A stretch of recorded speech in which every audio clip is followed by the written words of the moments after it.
재판부에서 말씀드리겠습니다.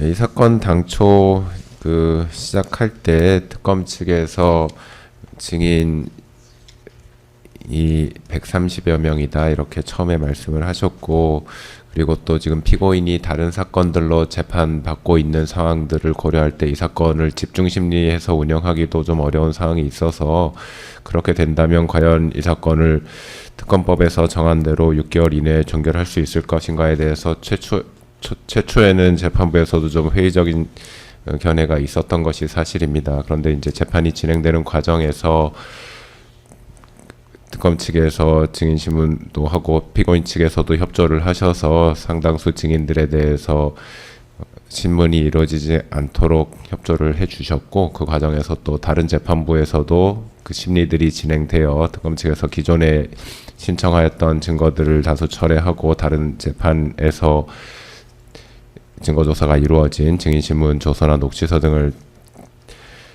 추가 증거로 제출하셔서 신속한 재판이 진행될 수 있도록 절차를 협조하여 주셨기 때문에, 그런 상황이라면 이 변동된 상황에서는 특검법의 취지대로 6개월 안에 최대한 이 사건을 종결하도록 노력하는 것이 맞겠다라는 재판부의 판단이 있었고, 물론 그 과정에서 그러한 사정 변경으로 인해서 피고인과 변호인 측에서 상당수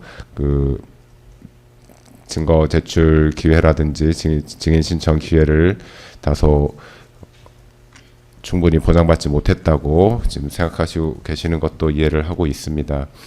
그런데 일단은 이 사건 공소 사실과 이 사건에 나타난 쟁점은 2025호와 129호 사건의 쟁점과는 분명히 다르다는 것이 재판부의 생각이고, 특히나 피고인 측에서 특히 문제를 제기하고 계시는 부분은 그 공소사실 사항에 나와 있는 그 허위 공보 관련 직권남용 권리행사 방해 범행 부분인데, 그 당초 공소장에는 특검 측에서 그 전제 사실을 장황하게 기재하셔가지고 그 당시에 뭐 주요 군 경찰의 비상계엄 선포 상황에 관해서 뭐 경찰의 국회 외곽 봉쇄, 수방사 병력의 국회 진입 및 비상계엄 해제 의결 방해 시도, 뭐 육군 특수전사령부 병력의 진입, 뭐 정치인 등 주요 인사에 대한 체포조 운영, 뭐 중앙선거관리위원회 서버 반출 및 주요 직원 체포 등 시도, 이런 부분들을 각각의 항목으로 개별적인 항목으로 해서 장하게 기재를 하셨는데, 재판부에서 첫 번째 공판 준비 기일에 이 부분에 그 공소 사실을 좀 축소해서 정리할 것을 요청을 드렸고, 특검 측에서 그 9월 18일자로 공소장 변경한 내용에 보면은 그 부분이 상당히 축약되어서 기재가 되어 있고, 그조차도 사실 전제 사실입니다. 이 사건 구체적인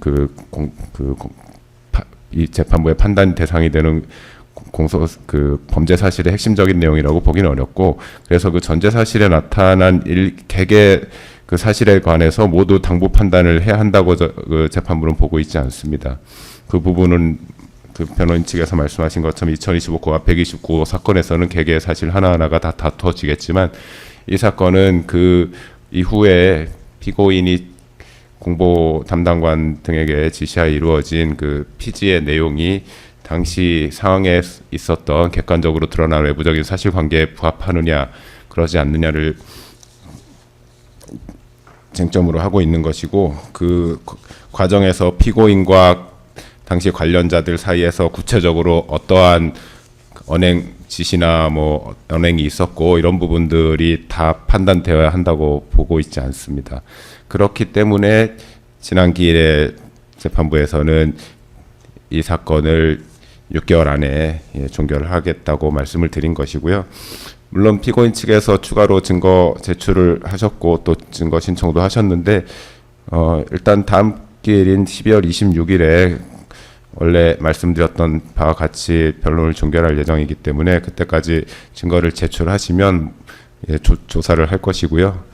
만약에 뭐 그 이후에 확보되는 증거가 있어서 변론 종결 이후에 피고인 측에서 추가로 증거를 제출을 하시고, 그 부분이 재판부에서 이 사건을 검토하는 과정에 있어서 필요하다고 판단되면 당연히 고려를 할 것이고요. 공판을 재개해가지고 정식 증거 조사가 필요하다고 하면 판단이 되면 변론 재개를 할 것입니다. 그 부분은 말씀드리겠습니다. 네, 재판장님 감사합니다. 한 말씀만 올리겠습니다.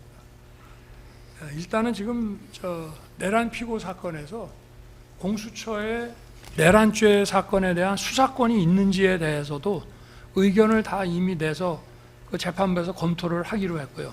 제가 지난번에도 이것이 그 절차도 중요하지만 실제로 공무집행 방해죄가 되려고 그러면 그 공무원에게 그 권한이 있어야 된다는 것이 판단이 돼야 된다고 말씀을 드렸고요. 여기 있는 사건들이 관련 안 된 게 사실 없습니다.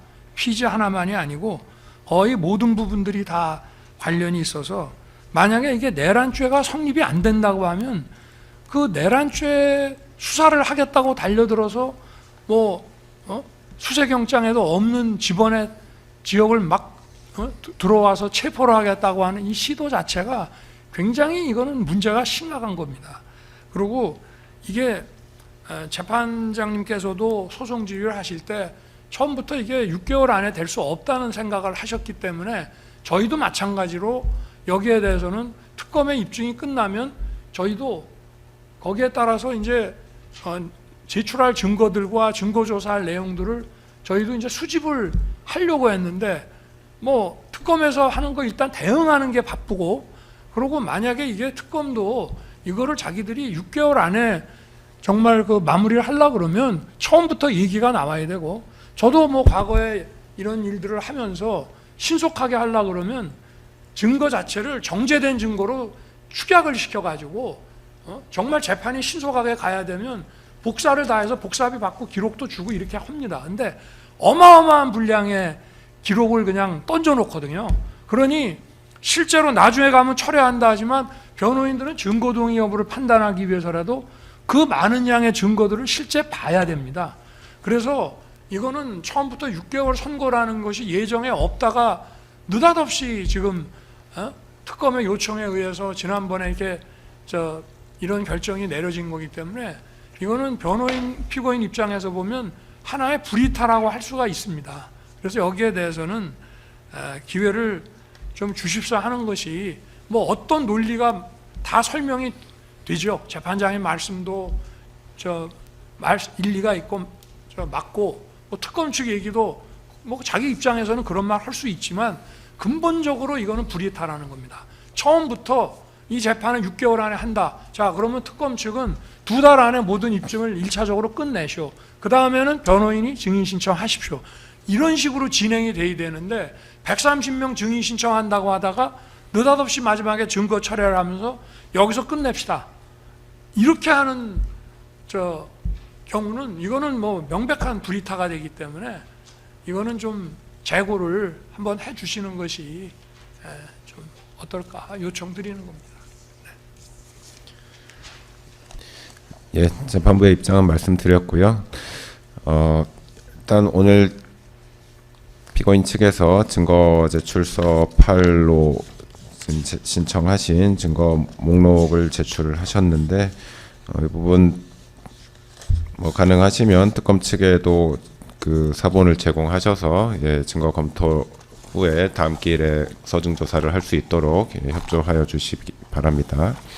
그리고 문서 송부 촉탁 명령 신청 오늘 제출하신 것과 또 어제자로 제출하신 것 있었는데요. 다른 재판부에 관해서 이 부분 검토해서 제부 결정한 후에 필요하다고 판단되면 채택해서 송부 촉탁 보내도록 하겠습니다. 그래서 저희가 다른 재판부에 신속하게 좀 회신을 달라고 요청을 드려서 다음 기일까지 증거 조사를 필요하다면 할 수 있도록 그렇게 하겠습니다.